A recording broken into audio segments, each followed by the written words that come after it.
If you just bought a Tesla, you might be wondering, like right now you have premium connectivity for what, 30 days, but is it actually worth the $10 a month or $100 a year? And what features do you actually get? And if you wanted to save some money, how could you actually do that? Well, in the past, I actually was against it 100%. And I even made videos like why you should, or how I was actually not paying for premium connectivity, the $10 a month. And let me go through those solutions on how I actually did that before in the past. Talk about, is it actually worth it to do that, and what my situation is with my current vehicles. And actually the Model X, I actually was not paying for it for a few months after that. And so probably the easiest way to save $10 a month is just using your hotspot, maybe even trigger your action button like I do, have it trigger onto a hotspot immediately, and then connect to your vehicle as you're driving. Could be worth it. The second one is actually having a hotspot. We actually have one from AT&T Netgear here that, I mean, I could easily have this running via USB-C at all times, and also the same thing, having it plugged into the vehicle to connect to the data and everything, which I feel like this could be a little bit more useful because I can then take my internet connection wherever I need to go with me and have it be more of like a just stable internet connection, whether I'm using my laptop or whichever, everything would connect to this when I'm on the go and everything. So this kind of makes more sense if you're looking to save money and have a more scalable solution instead of paying $10 a month for Tesla premium connectivity. But let's jump into the videos first to talk about the solutions. Premium connectivity definitely has a lot of different benefits because it's a little bit more seamless and easier. And yes, it is $9.99 a month or $100 a year. But taking a look at it, you can see all these different things that come with it. Music streaming over Wi-Fi and cellular, karaoke and video streaming, live traffic visualizations, and also satellite view for like the maps and everything like that. But a lot of that can be replicated if you have a internet source. So we're going to go over the 3 different ways, which actually could make a lot more sense if you're looking to have something that's maybe even a little bit more usable for other things, or maybe even sustainable as well, without feeling like you're wasting your money. But before we get into the pricing of that, because it's actually cheaper, let me show you how my Starlink is currently mounted on our Tesla Cybertruck. And I'm kind of iffy on this one and I might move it, but this is how it looks right now.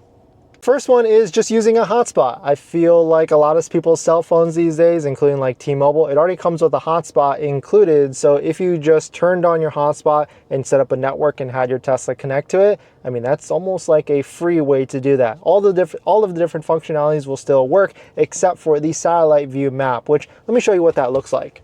Satellite view map is basically this, which shows you all the different grass, greeneries and everything. I actually prefer it because I like looking and figuring out where I'm about to go, like whether it's like a surface lot or parking lot. But some people actually think it's too much and they'd rather have like the plain Jane map here to navigate and everything. Now we've got it mounted on the dash with the Veritas mount, which has the case plus the suction mounts. I want to put it on the roof of the glass. I actually had it on the interior of the glass, but then I put this cover on it for our dogs. But this could go on the top because those suction cups are pretty heavy duty from Veritas vans. But I'm trying to think, I'm probably going to get like a roof rack of some sorts from Unplugged Performance to be able to mount that onto the top middle so that people can't easily steal it. The next one, you guys feel like you're going to hate me for this, but it's also a really cool solution, and maybe you would consider this if you're someone that has been thinking of buying one of these already.